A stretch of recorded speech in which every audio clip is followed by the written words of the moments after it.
Welcome to Board Ghost, a story broadcast with games as the engine. If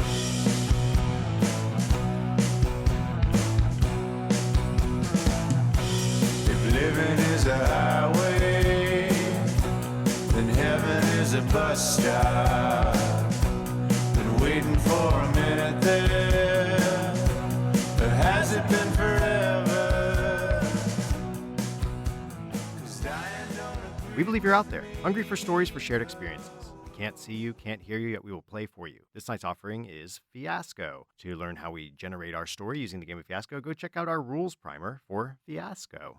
So we're going to be playing a fan-made, I would assume, playset by the Gremlin Legions called Into the Void. So the theme is where no one has gone before, and it's a very young galaxy, not too far advanced sci-fi stuff with people kind of stuck in a ship dealing with time. So movie night for this is Firefly and Serenity, Defying Gravity, Planetes, the anime, and Moonlight Mile, which is also an anime. All right, so our humble players, myself, John Holt, with me. As always, Board Ghost, Ken Breeze, back at it again. All right, and returning guest. Yvonne Hartone. All right, Yay! All right, so we're going to generate our grid. We Let's rolled our do dice. We've generated our grid. Between Yvonne and myself, we have adversaries, bounty hunter and quarry, and the need to get even with the colony on Titan. Between Ken and myself, we have criminal, assassin, and target, and the need to find the Lost Delta 5 space station. And between Ken and Yvonne, we have family relationships, siblings separated by a conspiracy, and the need to hump a perfect clone of yourself. So I am Captain Lee Miners, a veteran of the many wars, where the many colonies of Sol went to war against their home planet, and us, true humans from the true Earth, from Sol, had to fight back the rebel colonists and the wave of many-manys that they sent, which we called the clones, their manys. And so I'm a grizzled veteran of the space war against the manys. I'll describe my physical appearance. I am tall. Well, not really. Actually, no. He's pretty squat, crushed by gravity kind of thing. Had trained pretty hard on high gravity planets, and is pretty squat, 4'8", and pretty dense, almost as broad as he is tall too. So he's kind of like a cube almost of just compressed man flesh, and. And he wears sort of patched leather with some battle armor accoutrement. He's got a prosthetic metal and plastic leg, a high density polymer leg, carbon fiber and all that. It was some titanium, so that's his thing. I am playing Stetson. Stetson is a con man. He's been sort of making it on the edges of sort of civilization, sort of moving from one place to another place after he sort of conned everybody. So he has sort of this bad reputation that's following him. He has tattoos all over his face and a mohawk that's different colors. He's wearing a weird sort of trapezoidal glass, see-through rose glasses. He sort of looks like a space punk. That's the best way I can describe him. He's wearing spiky boots, but when I mean spiky, it's the toes are big spikes. And there's big spikes coming out the back too, so there's sort of just weird sort of space spiky shoes that he's wearing, and big sort of puffy pants that seems like they could be used out in space if needs be, as well as a puffy jacket as well that has sort of chains all over it. And he has gotten caught up in some crazy shit. He's trying to find this lost space station where he believes he can create more of these manys, these clones. He thinks that by creating clones, he can sort of begin to sort of dupe his clones into taking the fall for him, so that he can sort of pretend he's dead and sort of move on and continue his grifting, even though the people he's cheated think that he's dead. So he's not a very broad thinker. He's pretty focused on that. And oddly enough, he has this really, really intense fantasy desire to hump his own perfect clone. He's a very narcissistic person. And so that's Stetson. He's probably in his early 30s. He's been to a number of planets and outposts, and is now on this sort of ship that's going to the sort of furthest reaches of the solar system, as far away from Sol as possible, where he thinks this Delta 5 station is. I'm playing Dr. Meg Jones. She is an astrobiologist. She is about 5'10", with dark black hair. She isn't very ostentatious about anything. Even though she's 5'10", perhaps she seems like she's 5'6", just from constantly looking into microscopes and any sort of like thing She that's has bad posture. She has is that- bad posture. So, but in that she doesn't necessarily stand out in a room the way that her stature would lead you to believe. She grew up, I'm guessing, without her brother Stetson. Oh yeah, they were separated at birth yeah. by a conspiracy. Which is yet to be revealed. Yes. And she has the need to get even with the colony on Titan because of them stealing some of her research and calling it their own. She particularly is very interested in cloning, partially because of what that would mean in creating new settlements and like in different places and Yes. having different colonies and seeing how that would affect the exact same DNA person on a different planet and how that kind of growth would happen. But then also because she's very narcissistic and would love to clone herself. So we generated our characters and we generated our grid, and we'll get right into our story.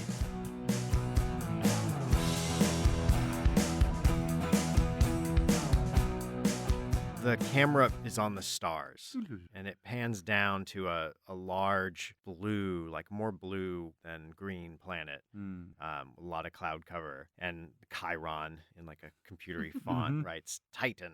Nice. Right. 2164. Though there should be no sound in space, you hear this as a large, massive ship just starts pushing past camera and eventually is like dwarfing the planet in some regards because it's in the foreground. Yeah. And you see like explosions in the back of this thing. And then we cut inside and it's just pandemonium as cryopods burst open and bodies just spill onto the floor. Some of them get up. Some of them are just like smash into the walls. Entire wings of the ship are blasted out into space, and people as they come out of their pods into the icy depths of space. Yeah, they're crackle. dead. And you see a pod burst open, and a man steps out, and he takes up only half the pod. He just sort of like, and in fact he's so broad wide that he doesn't like even he has to like squeeze himself out. And he bursts through, and he lands hard on his feet as like bodies slide past him in this like slime stuff. And he looks around. Where are they? And he just starts rushing towards the helm. And he spies Stetson and Meg Jones, Yep. who are in their crypto suits, still kind of got the slime on them from the goo. Yep. And they hit a button on the bulkhead, and it's starting to close. And he slides in the goo through it as they rush past. You just had this montage scene, this chase. He's of them after us. rushing through the halls, and he corners them on the bridge.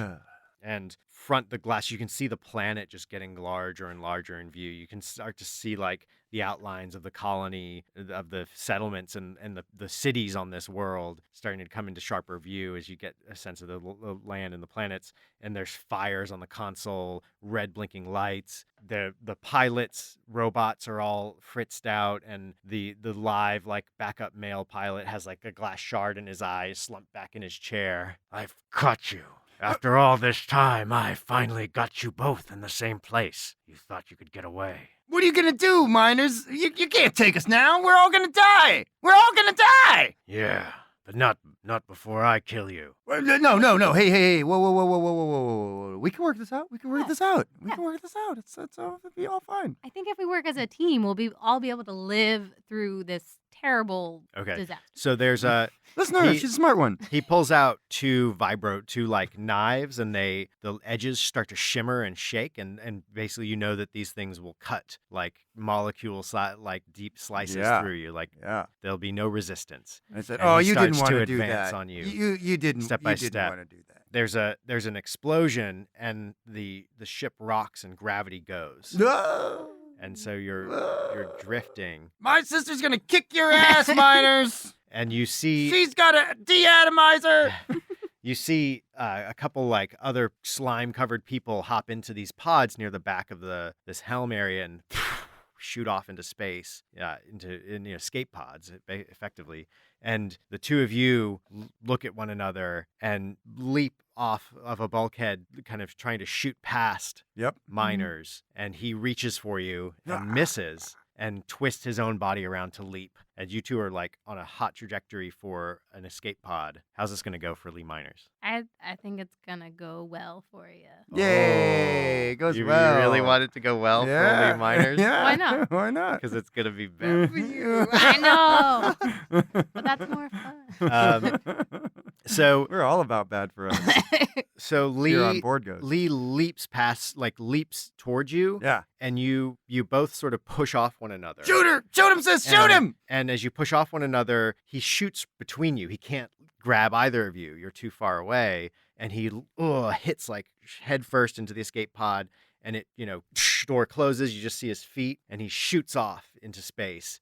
And the two of you look at one another, and then look down as the front of the windshield of the ship is cracking With and heat. is coming Yeah, down, with and now friction. it's all city. Yeah. Is what you're seeing. Yeah. I think that we're going to flash back. We're going to flash back to before cryopods, before the shitty situation we were just in. Dr. Meg Jones and Stetson realizing that they are related for the first time. I think that this is probably about 8 months ago, 6 months ago, very recently. So they look very similar. Maybe their hair is a little different, or some of their accoutrements are a little different. And we are in Dr. Meg Jones. What kind of doctor is she? A medical doctor? An astrobiologist. Astrobiologist. So yes, Biologist. a biology Yes. doctor, astrobiologist. We're in her sick ass office at the University of Scipio, where we are. I'm saying, I can't believe it. It's like looking in a mirror. It's so weird. Off-putting, but alluring. Let me guess. You have a clone fetish? What? Well, I mean, how did you know that? We must be related. That has to be it. I mean, I've always found myself very attractive. Fetish is a strong word, but I mean, I guess, You got to call a spade a spade. you know? Well, it's funny that you say that because that's sort of why I tracked you down. I think I know where we can create clones. Really? Yeah, I got this tip from this old space dog, Hmm. a literal dog who could talk. Space dog. Oh, wow. Yeah, it was he was an interesting dog. Very interesting. But that's another story for another time. I'll tell it to you later. I love space dogs. Well, I have a lot of space stories for you. That's great. And you probably have space stories for me. Let me put it this way. There is a lost space station that the rebels used to use during the war, the Sol War. You get what I'm getting at here? Do you see what I'm getting at? Are you talking about the space station? I mean, the lost Delta 5 station. Yeah, that one. I've read about it, but I didn't think that anyone would be able to. I'm telling you, this space dog was amazing. And I think that we should find it. Okay. And make a fortune. I'm more interested in the scientific ramifications of cloning. That's all well and good. I'm very interested in science as well. It's incredibly important to me as a person, a space person. Yeah. And so, yeah, let's do that as All right. well. But here's the thing. Mhm. We need some money to get started. That's- And, I used all my money finding you. Okay. And so, I think I can write up some grants to try to find this. Yeah, that could work. How's this go for me, John? It's gonna go well. Yay! It Yay. does go well for me, which means that the grant write-ups go super well. You don't even lie, really. It's like a big trip that we're going on. A research trip is what it's called, and so we're able to book passage on this huge cryo ship that's going to fly us out there. It'll take a few years, but it's worth it. We have all this gear waiting for us on the other side, ships and all this sweet ass shit in Titan where we're going that is all bought and paid for. Okay, we're gonna go back in time to when I was in school. Yay! Yay! Flashback. Flashback. I'm doing a biology project on myself and looking at my DNA and how it relates to my parents and all of that. But I'm hitting this roadblock because I'm constantly seeing that my parents have lied to me throughout my entire life, that only one of them is my biological parent. And so I'm confronting my father about what I've found. Hey, Dad. Meggie, what's up? Weird thing. I really need your help with this because I think I'm hitting a roadblock on my thesis, and this can't be true. You have to you're my biological father, right? Yeah, I mean, of course. I mean, Meggie, we've raised you since you were a baby. Yes. Right, we've told you about your birth. It was complicated. It was a mid-space birth. It was a miracle. Yes. We thought we couldn't even have children, and we were so blessed to have you. So to your knowledge, you are my biological father. Meggie, I have pictures. I have video of you being born. So just because you're there when I'm born doesn't mean that you're the person who provided the ingredients, as one Well, might say. I don't know what you're trying to say, but let me assuage you. No, your mother and I are very much in love. And we both remained very faithful. We did have an agreement long before you were conceived. And we did dally with a certain, well, I'll tell you about all these things when you're a little older. It was a different time. It was, just the beginning of the war. Things were a little looser. All right. I mean, sure, totally. What I'm trying to say is I'm looking at my DNA and I'm looking at your DNA, and there are no bonds. There are no similarities. I mean, it's been a long time since I took biology in school, but I'll see what I can. Yeah, no. You kids these days are much further advanced than we were when we were in middle school.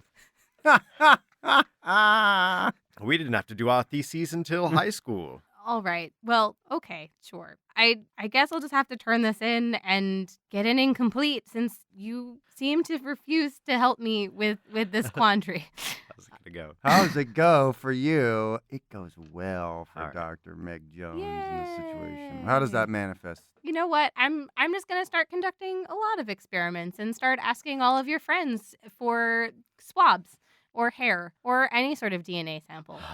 Maggie, why do you keep persisting? Listen, I will tell you something, but you cannot. You have to come with me. And he takes you into like the basement, and then hits like a panel, and you guys go into like a sub basement, like kind of cooler and freezer where you keep like nutrient pastes that are to be stored for like future harvests or whatever of fungi, and hits like a transcom thing to like try to block out outside signals, and says, "Listen, your mother and I could not have children. I told you about our flexibility during the war. Well, we both contracted something. And, I mean, a lot of people contracted a lot of things. And unfortunately, it left us quite barren. The good thing about the many wars is that there were many children left without parents. That's what war will do, and we were blessed to be able to take you into our home. But you mustn't let this get out, because there are people who are not very, that people are not very kind to the many's. There's a reason why they have separate bathrooms and separate water fountains." Shit. Does that mean that I need to start using those water fountains? And No. That's weird. We've been weird. We've been supplementing you with the appropriate bionutrients so that you don't need to take that special water. All right, John, what's our next scene? So again, we're on space. Yay! We pan down to the Earth. Oh, to Sol. To Earth in the Sol system. Sol system. And there it says Earth, satellite, 2137, or 57, let's say 7 years prior to things. So 2157. And then the satellite is the moon. Yeah. It comes into view. And it's all covered in cities and colonies. And we come in on a dome, and we come down into this farm in this dome and kind of pan through this field of like blue wheat and land on this metallic farmhouse. And sitting on the porch is a square, squat Captain Minor Lee, just like petting a dog that's talking, like telling him a war story. The dog's talking to him. Dog's talking to him. Yep. space. Space dog. And then the dog's ears perk up, and the dog says, "Someone's coming." "Lee, I'm going to go in." And the dog walks in, and Lee takes a straw out of his mouth, the hallucinogenic wheat that he grows. Kind of grits his jaw, sets his jaw as he sees a rocket descend into his dome, and like a drone kind of drop a pod, and out steps the colonel. Colonel more than a captain. Yes. All right, there you go. You play the Colonel, I am. The Colonel snaps a crisp salute to Lee who spits in the dirt. and then sort of comes down the ramp of this sort of large red rocket that sort of has flipped so it's sort of coming down backwards, as it were. So it's landed, and this sort of ramp has come out of it. He's at the top of it. He just saluted. The Colonel is wearing like a green beret type sort of hat. He's got on what looks like just like almost like black carapace type of a uniform. It has it obviously looks like it might be some sort of like robotically infused uniform or something like that, as the way that he moves just seems too liquid in some ways. And he's got a big transparent codpiece. Yes. That shows off that he has like natural human reproductive organs. Exactly. Yes, that's 100% correct. And so Obviously. of course, that's 100% correct. Flows down the ramp, as it were, and gets to the bottom and says, "Captain Majors, it's been a long time." Not long enough, Colonel Schbad. Well, my friend, be that as it may, I thought you might be getting bored out here with your weed. You know it's called wheat. Ah, yes, I never had a head for farming. Too low on the totem pole. Do you have something for me, some sort of report? Why are you here, Colonel? Why are you disturbing my retirement? Well, it seems the many's have persisted. Too many of them. They were seeded as children, as you know, and we've been tracking them down. 2 are in this sector, your sector. Get me the specs. And he hands him a panel, like a pad kind of thing. And I flip through it, and it's a picture of Stetson. Yep. And his bio. And then a picture of Meg Jones and her bio. Yep. And his face darkens. He says, "Why are we going after these 2 in particular? What is the sense of this?" They are the last of the original genes. Destroying them, the manys will never be able to reproduce again. So these are reproducers. Yes. White stock. I don't know. Huh. Well, what can I say? They've gotten old, too. How are they able to reach prime age? We believe that they have had help. You know those many lovers out there. Loving many people. Disgusting, I say. Decadent. How's this going to go for Captain Miners? Poorly. Poorly. All right. So Captain Miners is about to just like crack the pad over his knee, and the dog kind of comes out and like sits next to him. Is like, "What are you thinking, man?" He's thinking that if he doesn't do what's asked, it will go poorly for him. I think it's gonna go poorly either way. That's the old soldier I know. Bucky, Come. get my kit. And the dog kind of like whimpers. And We've backs got away. some upgrades. Come this way. And he hangs his head and starts walking towards the rocket. The Colonel laughs as he makes his way up. We return to our first scene. We are hurtling to our deaths. Stetson and Dr. Jones are hanging out in the bridge area of this huge colony sort of ship where people have been cryogenically frozen so they can go to the furthest reaches of their galaxy, or rather their solar system, really, but their solar system. But their, mental galaxy, as it were. They, unfortunately, have had a very rude awakening. The city of Titan Prime is getting closer and closer to us. The escape pods seem to be gone, and we are panicking. I'm like, what are we gonna do? We gotta find something. Okay. How do we get out of here? What do we do? What do we do? Okay, calm down. Calm down. I think if we use this goo to somehow The goo. Yeah, if we use Safety goo. the safety goo to somehow Genius. make a seal in one of these pods, then once it goes through the atmosphere of this planet, then we'll be able to be safe as long as we're inside of it. We gotta get the goo. We gotta get as much goo as possible. Okay, so Meg runs quick. over to several dead people on the ground, just starts scraping all of the goo that she can into her palms. Yeah. Stetson runs over to like a side panel where there are computers, and he's like tapping away very furiously. Schematics are coming up on these sort of computers. It's very touchpaddy. He's moving things around. And he says, I got it. And he sort of presses a button, and one of the pieces of the wall sort of opens up, and this nozzle comes out that just starts squirting goo everywhere all over the floor and everything. And he's all, release mechanism, release! Meg runs in, grabs the nozzle and Stetson and pulls them both into Oh, you one didn't of go the all pods. over me, Meg! This is what has to happen. Come with me. And grabs, there's like an oxygen mask that they had to wear when they Yeah. got put into the cryogenic sealing things. And she puts one on herself and one on Stetson, closes one of the hatches, and lets the goo fly into the little How does this pod go with for us, them. John? So Oh, poorly, no. so badly. So as you're trying to close the hatch, Dr. Jones, someone else jumps in.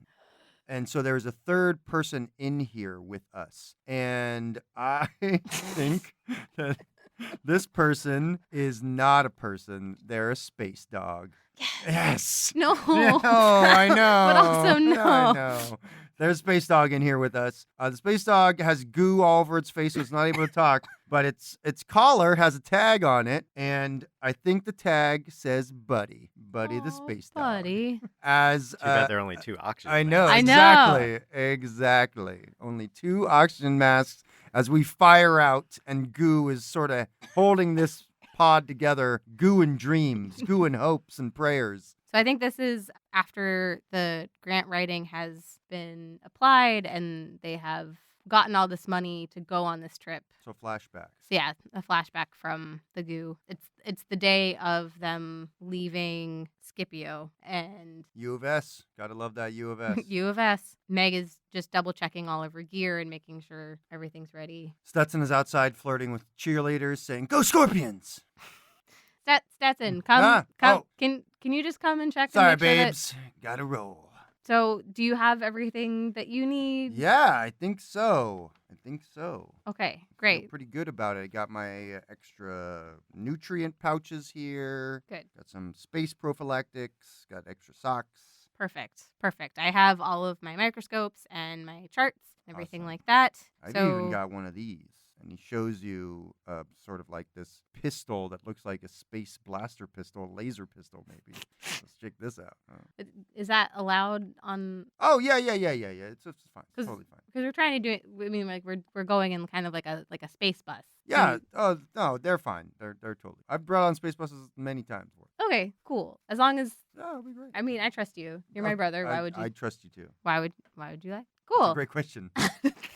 Great But question. the answer is no, I wouldn't do. All right. So I guess we should head over to the space bus and start, but before it leaves without us, so that we can get to the. Oh, it's on right now? Yeah, I mean, let's go. We gotta. Here, let me help you with those. All right. Thank you. You're welcome. Yeah, I mean, this is gonna go great. I mean, Mhm. I haven't told anyone about this. So I told everyone that we're trying to make our way to Saturn to see the rings. Yeah. Yeah. A good bonding trip for siblings. For siblings. Yeah. I mean, I applied for this grant, so I assume that some people in the academic world know about it, but That's I think, that's a good point. We're gonna have to be careful. yeah. Yeah, watch out for anybody Yeah. who might come around. Do you have any reason to be worried about? The thing of it is, I've gotten in trouble with some bad people, and I've left all that behind. I'm trying to this new business concern with these clones. Yeah. And I think there's a real market for it. Mm-hmm. But I made some mistakes in my young life. I'm not gonna pretend I didn't. Okay. I what can I say? I grew up in a gutter, space gutter. Well, I mean, I grew up in a pretty normal family, as normal as can be. I was very lucky to have the parents. Astrobiologist seems pretty normal. Pretty normal. I guess. Yeah, sorta. nowadays. I mean, after the war, who knows? The war was terrible. Yeah. I mean, I've seen stuff I don't even want to. Well, anyway, that's what all this is about. Is making sure that people have the help that they need to get ahead. Yeah, and making sure that we can, instead of needing just one world for everyone, we can have many worlds for all different types of people. Yeah. I love what you're talking about right now. Yeah. I love it. I mean, when you were growing up, did you know that your parents weren't your parents, or did you? I didn't really have, maybe. Actually, this is a good point. Does it go good or bad for good old Doc Jones? Oh, Ooh. it goes bad. Yeah, I knew my parents. They were great. They Cool. gave birth to me. I guess it's sort of weird, right? I mean, Yeah. because yours didn't, or did they? Or I don't know. I I would mean, we're assume siblings, that's so right. Exactly. so So they I guess wouldn't. not. They just So, maybe gave you away for some reason. hmm. Who knows why they would have done that? That's weird. Maybe it was to give you a better life. You're an awesome, professor. Yeah. And I have a pretty good life myself, but Yeah, it obviously. Yeah. could be better. Yeah. I mean, It's all could be about better. your choices and things like that, and Yeah, circumstances. it's about getting ahead at any way you can. Just surviving. Huh. Okay. Yeah. Sure. I mean, hey, what? I mean, I don't want to use this thing, but it might have to That's for us. yeah. I mean, to make Yeah. sure. Yeah. You have to be prepared. Yeah, don't worry, everything will go great. Yeah. And then they get into like a van that's going towards. But I think that we also the camera sort of pans sort of across the sort of crowd of people that are heading towards this ship right now, Mhm. and sort of then zeroes in on a very blocky, Yes. squat figure Yes. that's sort Yeah. of watching them from afar. Hmm. He whistles, and Yeah. his dog His dog. lopes up to him. Yes, he Papa does. Did you catch all that? All right, so we've played through Act 1. We're going to roll our die and generate our tilt. Very good. Okay, so we generate our tilt. We have guilt, a visit from the perhaps unofficial authorities, and paranoia. What seems like dumb luck isn't. Things are afoot. Let's see. We interrupt our story here, and we'll resume in our next communique. I was one of your players, John Holt. You can find me on Twitter at Lord Joho, and you can find me on Instagram at board_ghost. And you can listen to my other podcast, New to You Show, at newtoyoushow.com. Ken, where can people find you? Find me on Burling's Beard, my website, BERLINGS beard.com. It's where all my projects are. Go check me out. I'm doing a lot of fun stuff. All right, and Yvonne, where can people find you? You can find me with my theater company, Team Awesome Robot, at teamawesomerobot.com, or on Instagram or Twitter with the same handle. Cool. Any fun productions that you got going right now? Not just yet. Everything's brewing. Everything's inceptioning, Inceptioning. gestating. Yes. Cool. All right. So to find out more about the players and engine in our story, visit boardghost.com. You can attempt to pierce the veil and contact us at BoardGhostWorld on Twitter. Shout out through the ether if you have desires we can fulfill. Leave reviews and comments on iTunes, your preferred listening portal. And please take a moment to subscribe so you don't miss out on the latest episodes. We'd like to thank Pat Couples for our theme song and interlude music. You can find more about Pat at patcouples.tumblr.com or on his band's website, hotelsandhighways.com. If you're not alone in the void, share our stories. The more they are consumed, the truer they become. Dying don't agree with me. No.